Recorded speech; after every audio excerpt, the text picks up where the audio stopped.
You're listening to the CyberWire Network, powered by N2K.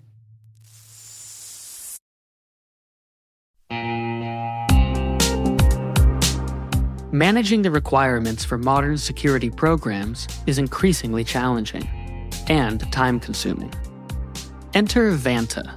Vanta gives you one place to centralize and scale your security program. Quickly assess risk, streamline security reviews, and automate compliance for ISO 27001, SOC 2, and more. You can leverage Vanta's market-leading trust management platform to unify risk management and secure the trust of your customers. Plus, use Vanta AI to save time when completing security questionnaires. CyberWire Daily listeners can get $1,000 off by going to vanta.com/cyber.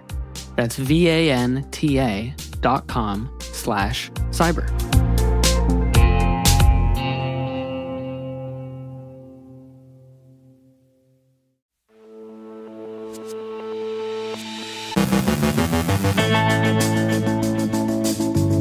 The FTC fines Avast over privacy violations. ConnectWise's ScreenConnect is under active exploitation. AT&T restores services nationwide. An Australian telecom provider suffers a data breach. EU member states publish a cybersecurity and resilience report. Microsoft unleashes a PyRIT. A new infostealer targets the oil and gas sector. A cyberattack cripples a major U.S. healthcare provider. Our guest is Kevin Magee from Microsoft Canada with insights on why cybersecurity startups in Ireland are having so much success. And a USB device is buzzing with malware.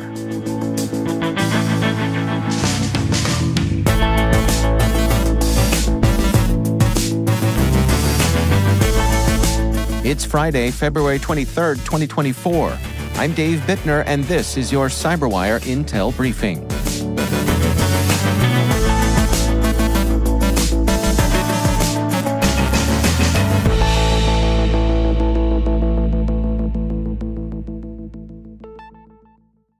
Happy Friday, everyone, and thank you for joining us. It is great to have you with us. The Federal Trade Commission has concluded a significant enforcement action against Avast, a prominent software provider known for its antivirus and security products. The action requires Avast to pay $16.5 million and imposes strict limitations on its handling of web browsing data. The FTC's complaint details how Avast, under the guise of offering privacy protection through its browser extensions and antivirus software, engaged in the collection of detailed browsing data from users. This data encompassed sensitive information, potentially revealing individuals' religious beliefs, health concerns, political leanings, and financial status, among other private details. The core of the FTC's complaint was the contradiction between Avast's privacy assurances and its actual practices.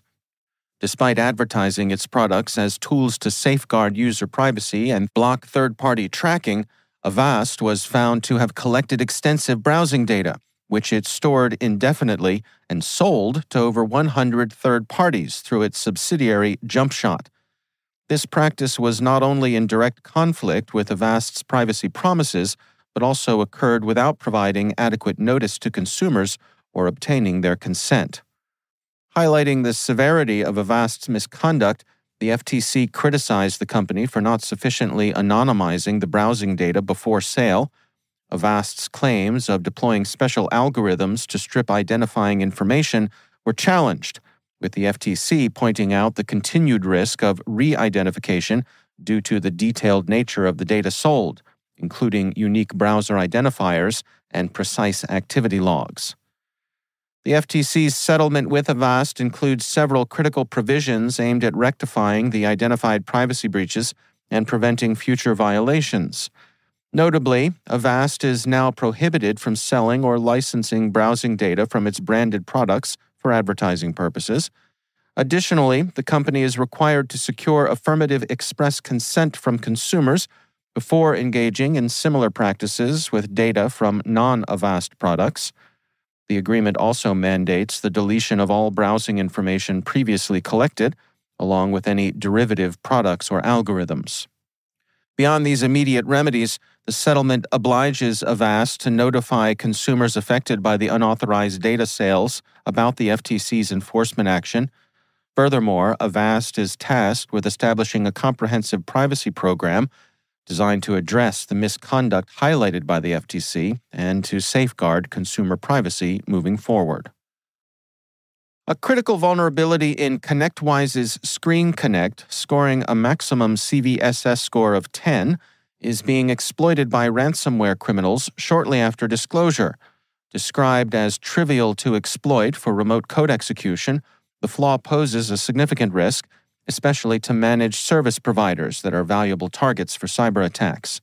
Cybersecurity firms like Huntress and Sophos have observed ransomware attacks exploiting this vulnerability, impacting both servers and client machines. Despite the recent law enforcement operation against the Lockbit ransomware group, attacks persist using tools like the leaked Lockbit 3 builder. Sophos warns that compromised systems need thorough investigation beyond patching, as various attackers are exploiting ScreenConnect to deploy ransomware and other malicious software. AT&T says that network services have been restored after a significant outage yesterday affected many users across North America. The outage was attributed to an incorrect process during network expansion, not a cyber attack. The disruption impacted at least 70,000 customers, including 911 emergency services. AT&T has apologized to affected customers and says they are committed to maintaining reliable service. Tangerine, an Australian telecommunications provider, reported a cyber attack that compromised the personal information of 230,000 individuals, involving current and former customer accounts. The breach was discovered 2 days after its occurrence on February 18th and exposed names, addresses, dates of birth, email addresses, mobile numbers, and account numbers. Tangerine claims financial and sensitive identification data remained secure. The intrusion was linked to a contractor's login credentials. Tangerine has since revoked access to the compromised account, enhanced security measures, and started notifying affected individuals. EU member states, supported by the European Commission and ENISA, have published a report on the cybersecurity and resilience of Europe's communication infrastructure and networks. The document advances EU-wide efforts to secure telecommunications, particularly focusing on 5G network security. It results from a detailed risk assessment identifying threats, including ransomware and supply chain attacks. The report outlines 10 new risk scenarios, and recommendations include enhancing resilience against physical and cyber attacks, assessing the criticality of international connections, and fostering collaboration for improved security measures. The report emphasizes the need for swift implementation of these resilience-enhancing steps to address the rapidly changing threat landscape. Microsoft has introduced PyRIT, that's capital T, little y, capital R, capital I, capital T, because of course it is. It's an open-source tool aimed at enhancing the red teaming process for generative AI systems. Developed to help security experts and machine language engineers uncover risks, PyRIT automates auditing tasks and highlights areas needing deeper examination. Addressing the unique challenges of red teaming in generative AI, which involves assessing both security and responsible AI risks due to its probabilistic nature and the variability in system architectures, PyRIT enhances rather than replaces manual efforts. Originating in 2022 as a script collection for red teaming generative AI, it's demonstrated effectiveness with systems like Copilot. PyRIT allows for controlled red team strategies, generates harmful prompts, adapts tactics based on AI responses, supports various attack strategies, and saves interactions for analysis. We note in full disclosure that Microsoft is a N2K CyberWire partner. The oil and gas sector is under threat from a new malware as a service called Radamathi's Stealer, a sophisticated phishing campaign targeting critical infrastructure and sensitive data. This C++ information stealer, originally emerging in August of 2022, focuses on pilfering email, FTP, and online banking credentials. It has quickly evolved, adding capabilities and improving evasion techniques, including altering clipboard data for cryptocurrency theft and recovering deleted Google account cookies. The deployment of Radamanthys Stealer follows the takedown of the Lockbit ransomware group, hinting at cybercriminals' strategic shifts or opportunistic behavior.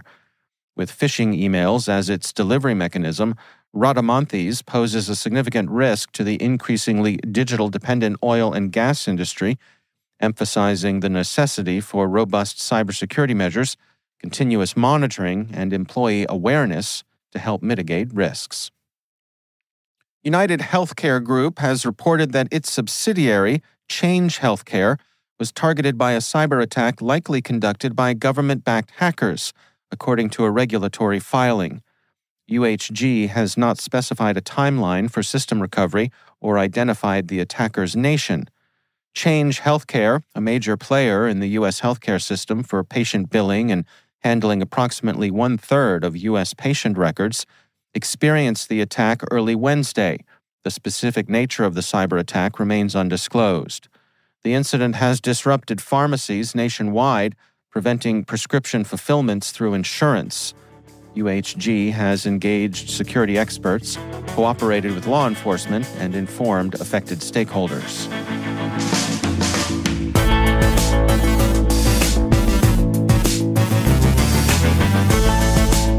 Coming up after the break, Kevin Magee from Microsoft Canada has insights on why cybersecurity startups in Ireland are having so much success.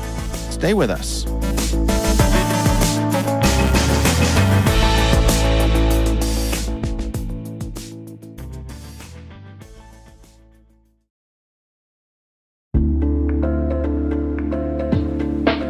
Hey everybody, I want to take a few minutes here and talk about our sponsor, Splunk.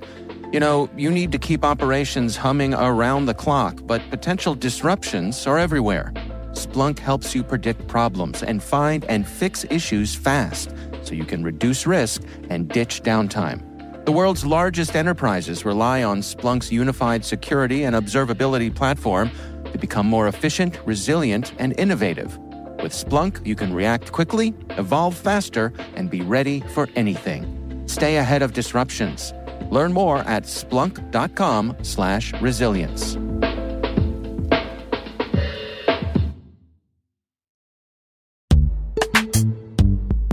Struggling to secure on-prem apps with modern identity? Don't worry, you're not alone. Join industry leaders from Fortune 500 organizations to secure your apps on any cloud with any IDP, regardless of your environment's complexity. Meet Strata's identity orchestration platform, Mavericks. Say goodbye to the headaches of app refactoring and legacy tech debt.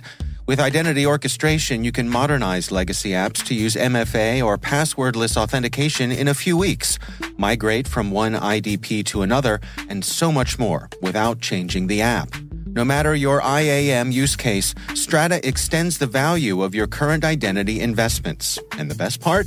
You can try it for free today. Visit strata.io/cyberwire to share your biggest identity challenge, and they'll hook you up with a complimentary pair of AirPods Pro. Don't miss out. Visit strata.io/cyberwire. That's strata.io/cyberwire.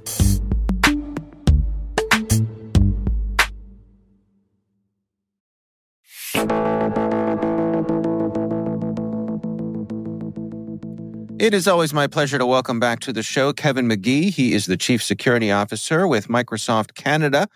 Kevin, it is my understanding that you recently took a trip to Ireland and found out some interesting things by meeting some interesting people. Fill us in. What was this all about?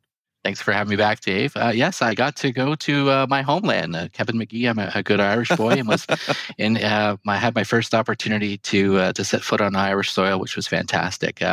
Dave, we've talked in the past. I have my day job in security, but I'm also a fellow of the Cybersecurity Catalyst at Toronto Metropolitan University. And one of the things I'm really interested in is understanding the unique challenges that cybersecurity startups face in not only developing their technologies and products, but bringing them to market and scaling doing. And what's really interested me the last couple of years is these clusters we've seen develop. Now there's the large ones, San Francisco, your area, the Washington, D.C. area. Israel has a very well-documented cluster. But there's also micro clusters of innovation, like New Brunswick in Canada has a micro cluster. And Ireland was a country that is really producing incredible cybersecurity startups. And they're population-wise, you wonder how are they doing it and what makes them unique. So I got the opportunity to go over there and poke around and see if I could find out why. Well, what did you learn? What is it about Ireland that gives them this environment to be successful? There's a few interesting things at the higher level. One, they're a neutral country, which really, I hadn't really thought about how that impacts the ability to bring products to market. Being a neutral country, they have a unique world view and world perspective, and also the ability to to interact with other nation states and whatnot in a different way, in a different means than some of the other countries that have developed these clusters. They're also part of the EU. They're English speaking for the most part, with excellent tech schools. Lots of big companies are investing in facilities there, data centers, branch offices, whatnot. But it's also a very highly connected community. So I think the groundwork is there for scale, but they seem to be really focused on the cybersecurity market as one of these growth markets, which I think is fantastic. What I think coming away from it, as I learned, is that the Irish are everywhere, and we have these global connections.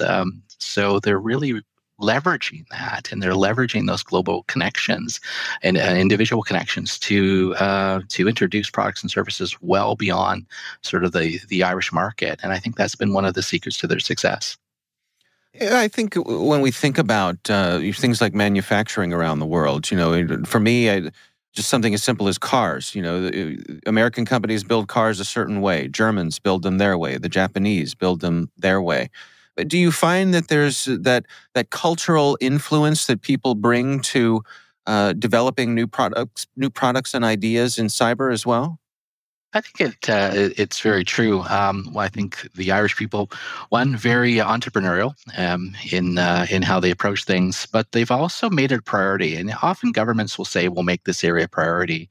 But I saw clear evidence on the ground. Enterprise Ireland is a firm that the government's put together. It's a venture capital firm, but they also have international trade delegations set up all around the world to introduce their startups to individuals. And that's how I first got connected with those folks. So the government has invested it out there, making sure that they're making those introductions. They're making sure they're not just providing capital as well. The amount of just connection in the community feeling within the cybersecurity startup market was very tight. Everyone knew each other. Everyone was super supportive. The universities were very engaged as well. And there seems to be sort of three, I really looked at three sort of clusters around Dublin, of course, Galway on the West Coast, which is the site of many of historically where the famine was very hard hit. And then in the south in Cork, there seems to be a cluster that's really emerging around the Munster University as well too. And as these large sort of startups sort of grow, they also throw off additional funding, additional people, and additional talent to found new startups. So they are microclusters that I'm seeing in other areas of the world. But because of this ability and the investment of the government to export this technology and these sort of thought leadership as well, I think they're punching way above their size in terms of global impact. When you came back home, what were some of the lessons you brought with you? Were there things that you learned there that you could apply to your own day-to-day? Yeah, I think really when I look at sort of an analysis of my LinkedIn contacts, I have my corporate cybersecurity friend group, and I also have this startup-y entrepreneurial innovation startup group. And there wasn't many visual links between the two groups. I think they sort of operate independently. When I look at the DC area in particular and the contacts I have there, it was much more integrated. So the folks that I knew in the corporate world versus the startup world, say the data tribes, which you're familiar with, very much more integrated. And I don't know if that's a factor of place, if that's just a factor of integration of the defense market or whatnot. But that seems to be one of the key ingredients is, how do we leverage sort of the overall corporate scale with startup and innovation? And that's one of the things we're doing at Toronto Metropolitan University. We have what's called a corporate in residence, not just an entrepreneur in residence, where we ask people from large companies, banks, and whatnot to provide folks to assist some of the startups. And we're starting to see that traction, and we're starting to see those interactions in Canada now, learning on some of the lessons that I took from Ireland and some of the other research I've done as well. All right, interesting insights. Kevin Magee is Chief Security Officer for Microsoft Canada. Kevin, thanks so much for joining us. Thanks, Dave.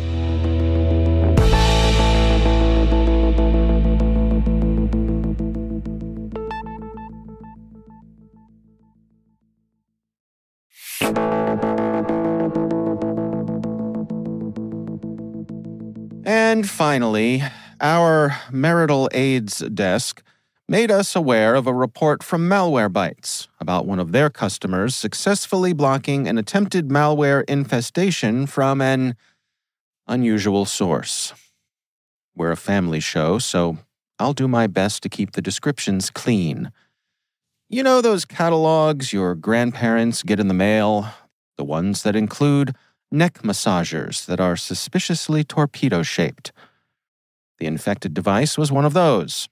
Purchased at the Spencer's Novelty Shop in the local shopping mall, the device features a USB port for battery charging, but if you plug the unit into your PC, it attempts to install the Luma information stealer. Luma, which is distributed via a malware-as-a-service model, targets cryptocurrency wallets, browser extensions, and two-factor authentication details, and can be spread through infected USB devices. The incident raises concerns about how the device became infected, and Spencer's has acknowledged awareness of the situation but has provided no further details. Advice for USB device safety includes using AC plug sockets for charging to avoid data transfer, and, of course, employing USB condoms for data exchange prevention. Happy Friday, everyone.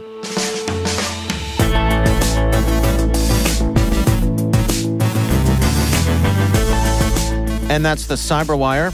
For links to all of today's stories, check out our daily briefing at thecyberwire.com. Be sure to check out this weekend's Research Saturday and my conversation with Asaf Dahan and Daniel Frank from Palo Alto Networks Cortex.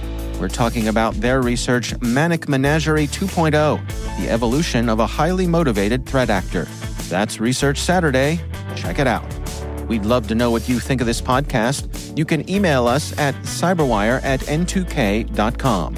We're privileged that N2K and podcasts like the CyberWire are part of the daily intelligence routine of many of the most influential leaders and operators in the public and private sector, as well as the critical security teams supporting the Fortune 500 and many of the world's preeminent intelligence and law enforcement agencies.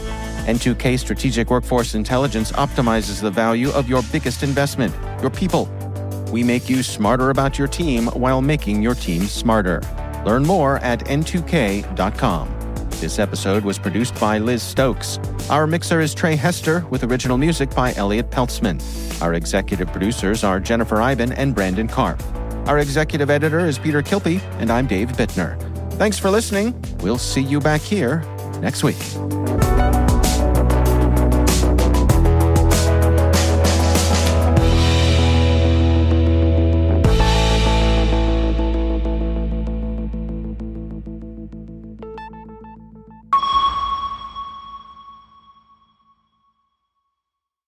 This episode is made possible in part by RSA Conference, where the world talks security. Through global events and year-round content, RSAC connects you to cybersecurity leaders and cutting-edge ideas for a safer, more secure future. Learn more at rsaconference.com/cyberwire23.